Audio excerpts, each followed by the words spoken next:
Translator, Reverie. Editor, Henyi. Within the realm of martial artists, the notion of an army was something exceedingly difficult to conceive.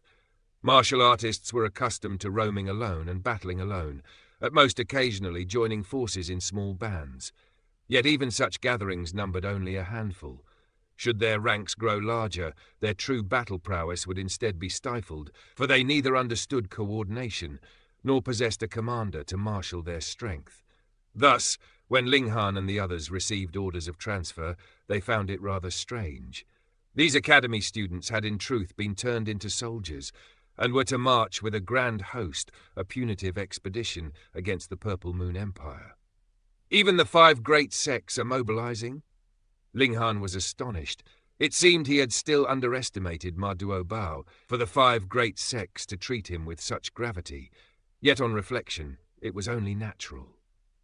The power of a nation was a wondrous thing, capable of vastly amplifying a martial artist's strength, and the Reign Emperor of old had been living proof. More crucially, the power of a nation was not determined by martial artists, but by the number of subjects within its borders. The greater the populace, the stronger the gathered force of the nation. If the Purple Moon Empire were truly to seize half of the Middle State, then under the blessing of such national power, how formidable would Shattering Void-tier martial artists become? Could they reach the level of the 18-eyed Corpse King? Moreover, forces at the Deity Transformation tier and Heaven tier had already been utterly crushed by the Purple Moon Empire, leaving only Shattering Void-tier powers fit to be dispatched. How many Shattering Void-tier warriors could there be in the entire world? Other than Feng Po Yun and a scant few, were they not all gathered within the 5 great sects? Yet would Feng Po Yun and the others heed the commands of the 5 great sects? Naturally not. Then, aside from the 5 great sects personally stepping onto the battlefield, who else could be sent? The disciples of the Restore Heaven Academy were likewise conscripted. The stated reason was to allow them to temper themselves and gain experience through true combat. This, in fact, won the approval of the majority. The geniuses of the younger generation spent far too much time in secluded cultivation and had seldom engaged in genuine battle. Many were exceedingly excited, their hearts itching to test themselves. Ling Han contacted the Reign Emperor and Murong Qing, and the 3 resolved to participate passively in the war, seeking only to defend themselves and never to harm others. It would be best to meet Ma Duobao once.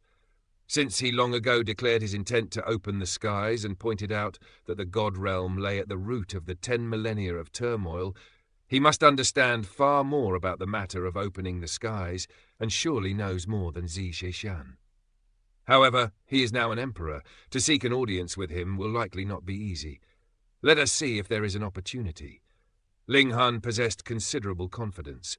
With the Black Tower in hand, he held the means to preserve his life, even when standing before Shattering Void-tier elites. This gave him the courage to venture deep into the territory of the Purple Moon Empire. There were but 2 days of preparation before all students were required to depart. After joining the armies of the 5 great sects, they marched toward the Purple Moon Empire. In the end, this grand host was divided into 3 forces, each set to confront one of the Purple Moon Empire's 3 armies, and finally converge upon the imperial capital to utterly annihilate this false empire. The students of Restore Heaven Academy were not split into 3 groups. They followed the Western Army, clearly tasked with striking the Purple Moon Empire from the west. The commander of this host was, without doubt, a Shattering Void-tier elite. Yet he was neither the Azure Phoenix Divine Empress, nor the Sword King, nor any figure renowned across the world. Instead, he was an unassuming old man. But a Shattering Void-tier elite remained a Shattering Void-tier elite. Merely standing there, his presence was like a towering mountain, boundless divine radiance weaving about him. None could approach within 30 meters of his person, lest they be crushed by that overwhelming aura. Unless he deliberately suppressed it, even Heaven-tier warriors could not draw near without courting death. Ling Han felt a trace of apprehension. As expected, the 5 great sects concealed unfathomable depths, their Shattering Void-tier elites appearing as though they could be dispatched at will. Yet this was also tied to the 10 millennia of martial arts stagnation, giving way to a grand resurgence. After ages of dull monotony, a supremely prosperous era had blossomed, and the emergence of countless experts was no rarity. The so-called Great Western Army numbered but 10,000 in total. 1/3 were disciples of the 5 great sects, 2/3 were subordinate forces under their banners, and in addition there were nearly 2,000 students from Restore Heaven Academy. Though small in number, the army's overall strength was shockingly formidable. The lowest cultivation stood at spiritual pedestal tier, while the majority were flower blossom tier. There were quite a number of spiritual infant tier elites, and heaven tier warriors numbered in the hundreds. Only shattering void tier cultivators were unseen for now, yet a single commander sufficed. None believed the Purple Moon Empire could field more than a handful of shattering void tier elites. Perhaps there was only one. The Purple Moon Empire, the Thousand Corpse Sect, the Asura Demon Emperor, the Third Killing Formation, all tangled together, Ling Han murmured. Should the Great Silver Spider of the Desolate North also enter the fray, the chaos would only deepen. No one knew what lay buried there. Yet the Vial of Curses alone had revealed to Ling Han the terror of that place. Even the 5 great sects might not be able to withstand it. Ling Han had personally witnessed that great silver spider strike. Its aura had been overwhelmingly mighty. Compared to the Sword King and the Azure Phoenix Divine Empress, Ling Han still believed the great silver spider to be stronger. Perhaps only when that great Corpse King broke through to the 18-eyed level would it be able to stand in comparison. Thinking upon it now was truly chilling. Such an existence was tolerated within the world. Should it not have been repelled beyond this realm? After more than 10 days of travel, they reached Cotton Sun City. The army did not advance further, but halted here, for one of the Purple Moon Empire's armies would arrive within days. The first battle would begin here. At this moment, the city remained tranquil. Few were aware that war loomed overhead. Each day still passed in celebration of peace, with singing and dancing filling the streets. In a certain sense, the 5 great sects had done reasonably well. The environment across the world was largely peaceful, and the lives of common folk were adequately sustained. Rare indeed was the sight of parents selling their sons or daughters. It did occur, yet generally only in cases where grave crimes implicated entire families, or through gambling or disastrous business losses. There were, by and large, no vast tides of refugees born of natural or man-made calamities. Yet once war erupted, countless people would surely be rendered destitute and homeless. Ling Han let out a sigh, but swiftly steeled his resolve. Such peace and tranquility were but an illusion. The 5 great sects were merely breeding livestock for their own purposes. One would never see a man who raised chickens torment them. He fed and watered them well. When eagles or weasels approached, he drove them off. Yet this was not out of compassion, but to safeguard them for slaughter in the future. Now the boundless land was nothing more than an enormous barn, awaiting the descent of the butcher's blade. Seizing the time before war began, Ling Han and the others wandered the city. Perhaps within a few days it would be swallowed by the flames of battle and cease to exist. The collective strength of their army was far too overwhelming. Any random individual selected could level this city. The only difference lay in how long it would take.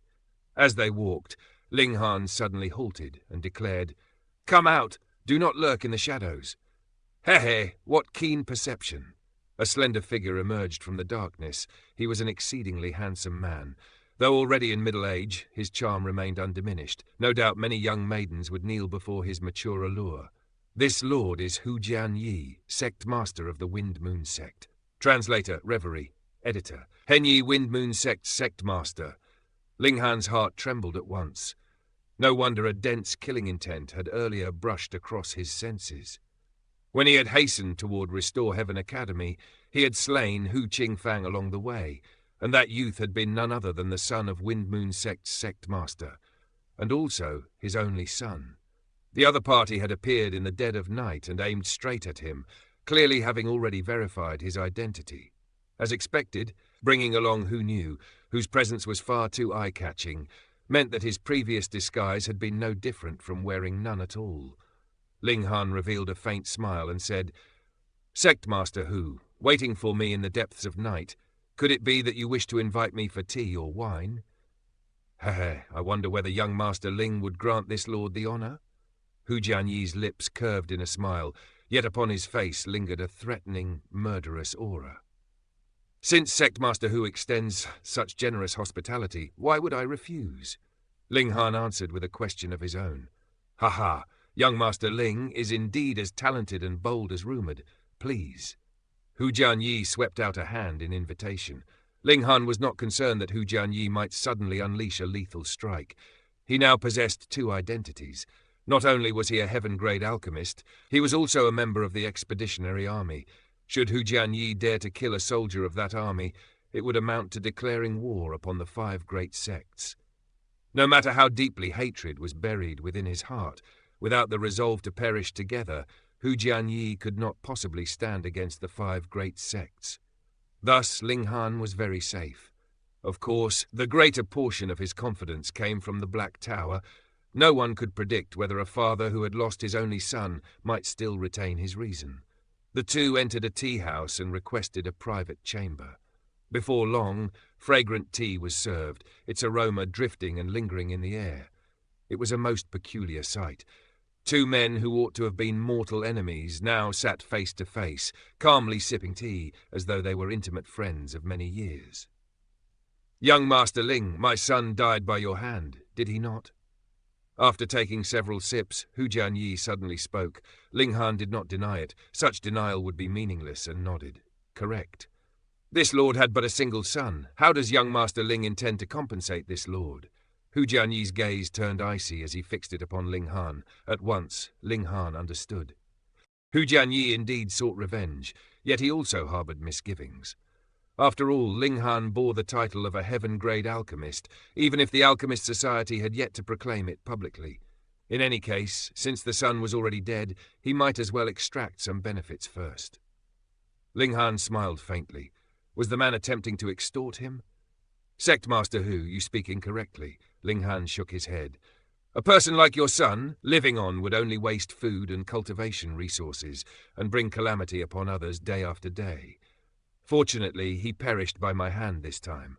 Had it been someone more ruthless, your Wind Moon sect might have been eradicated at once. Sect Master Hu, forgive my frankness. I have always been fond of speaking the truth. I have removed a disaster on your behalf. Not only did I refrain from requesting any reward, yet Sect Master Hu now seeks to extort me. Tell me, is this reasonable? Is this just?" Hu Jianyi's face twitched uncontrollably. He had seen silver-tongued individuals before, yet to twist reason into absurdity to such an extent, Ling Han was likely unmatched. "Could you not be so utterly shameless? You kill my son and still demand that I reward you?" Hu Jianyi could not restrain himself. He set down his teacup and released the oppressive aura of a heaven-tier elite. In an instant, Zhu Xuaner's face turned deathly pale. It was no mere rumour that kings among martial artists could resist the presence of higher experts, yet a steadfast mind did not guarantee that the body could withstand the pressure. Everything depended upon the disparity in tiers. A heaven-tier existence towered 3 full tiers above flower-blossom tier. Naturally, Zhu Xuaner could not endure it. Ling Han drew Zhu Xuaner into his arms, displeasure flashing across his features. "If you wish to talk, then talk properly. Why frighten others? Do you think only you know how to glare? Who knew? Show him what true ferocity is." Hu Nu had already been unhappy seeing Ling Han embrace Zhu Xuaner. Instantly she widened her eyes and glared fiercely at Hu Jianyi. Her gaze resembled that of a tiger, brimming with baleful killing intent. Hu Jianyi would not ordinarily care about a child, yet when their eyes met, a chill unexpectedly coursed through him. He hurriedly suppressed the sensation, astonishment rising within. How could a little girl of 7 or 8 cause him to feel fear? What an absurd matter. He withdrew his attention from Hu Nu and fixed his stare upon Ling Han. "Young Master Ling, you would do well to heed this lord's advice. Otherwise, upon the battlefield, weapons have no eyes. You may be accidentally harmed by a friendly blade." This was a naked threat. Ling Han, however, remained composed. "An evil sect like the Wind Moon sect. I truly find it strange that it has endured so long. Should not a sect that exerts such a massive negative influence upon the youth be disbanded? Hey, it seems our conversation cannot reach agreement. Hu Jianyi sneered. He had never intended to spare Ling Han's life. It was precisely for this reason that the Wind Moon sect, which should have followed the Eastern Army, had been transferred to the Western Army through his insistence. Clearly, it was to assassinate Ling Han. If today he could extract some advantage from Ling Han, that would be excellent. Yet whether he succeeded or not, he would still eliminate Ling Han once war commenced. After all, war was chaos. Who would take notice? At worst, even if someone witnessed it, he could claim that weapons had no eyes, that his strike, too powerful to control, had accidentally killed Ling Han. To openly murder a heaven-grade alchemist, a disciple of Restore Heaven Academy, and a member of the Expeditionary Army, such a crime was beyond what he could bear. Ha! Ling Han and Hu Jianyi burst into loud laughter at the same time, as though the other had just told a most ridiculous jest. Yet the laughter ended abruptly. Hu Jianyi suddenly rose and pulled open the door, preparing to depart. "Wait!" Ling Han called from behind. Hu Jianyi felt a surge of delight. Could it be that Ling Han had finally grown afraid? He feigned aloofness and did not turn back. "Sect Master Hu, you are not planning to leave without paying the bill, are you? You just said this was your treat." Ling Han's voice rang out from behind him. Hu Jianyi nearly stumbled to the ground. Fury instantly flooded his features. With a heavy snort, he flicked his sleeve and strode away. "Sect Master Hu, you truly intend to ignore the bill." Ling Han continued to call out, causing the tea-house attendants to cast contemptuous looks at Hu Jianyi. Hu Jianyi was enraged to the point of wishing to kill. Upon reaching the ground floor, he flung out an origin crystal and departed in resentment. The smile upon Ling Han's face gradually faded. From the moment he had learned of a force such as the Wind Moon sect, he had resolved to overturn it.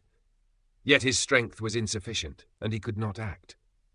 "For your sins you shall not live," he declared with baleful intent. When he possessed heaven-tier battle prowess, the first act he would undertake would be to flatten the Wind Moon sect. After remaining in the city for several more days, one of Purple Moon Empire's armies finally arrived. Their forces truly merited the title of a grand army. The soldiers were disciplined and orderly, numbering 100,000, banners fluttering as they rode upon war horses or stood upon chariots. It was wholly unlike the coalition of the 5 great sects, which could only be described as a gathering of experts. Vastly different from a true army, Ling Han and the others ascended the city walls one after another. This city was protected by a grand formation capable of withstanding attacks from the deity transformation tier.